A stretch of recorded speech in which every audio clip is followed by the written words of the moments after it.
CAD ആവാൻ നടക്കുന്ന ഒരു 3 ചെറുപ്പക്കാർ, ഒരു നായകനും പിന്നെ വേറൊരു 2 ചെറുപ്പക്കാർ, CAD ആവാൻ നടക്കുന്ന ഒരു 3 ചെറുപ്പക്കാരും ഇവരുടെ ഒരു ഈഗോയും അല്ലെങ്കിൽ ഇവരുടെ ഒരു മത്സരമൊക്കെയാണ്. അങ്ങനെ ആ ഒരു ഒരു എന്താ പറയുക, വളരെ വ്യത്യസ്തമാണ് അത്. കാരണം CADയുടെ പേര് ഉണ്ണികൃഷ്ണൻ എന്നാണ് കേട്ടത്.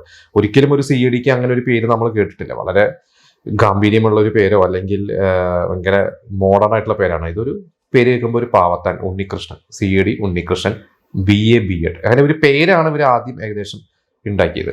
അങ്ങനെ ഈ ഒരു സിനിമയിൽ എങ്ങനെയൊക്കെ വ്യത്യസ്തത കൊണ്ടുവരാം എന്നുള്ള ചർച്ചയിലായിരുന്നു രാജസേനൊക്കെ. അങ്ങനെ ഇവര് പ്ലാൻ ചെയ്തൊരു കാര്യമാണ് പ്രേം നസീറിന്റെയും അടൂർ ബാസിയുടെയും. നമുക്കറിയാം ബ്ലാക്ക് ആൻഡ് വൈറ്റ് CAD പടങ്ങൾ കുറേ ഉണ്ട് ഇവരുടെ.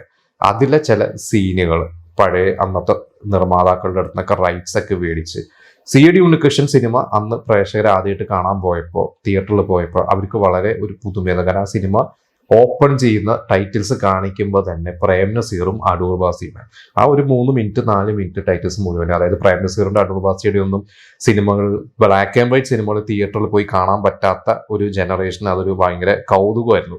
കാരണം അവരൊക്കെ TV-യിലായിരിക്കും കണ്ടത്. പക്ഷെ വലിയൊരു സ്ക്രീനിൽ പ്രേം നസീറിനെയും അടൂർ ബാസിനെയും കാണാൻ പറ്റി എന്ന് പറയുന്ന ആ ഒരു സിനിമയിൽ ഒരു കൗതുകമായിരുന്നു. അപ്പൊ തന്നെ പ്രേക്ഷകർ ആ ഒരു സിനിമയിൽ എൻഗേജ്ഡ് ആയി.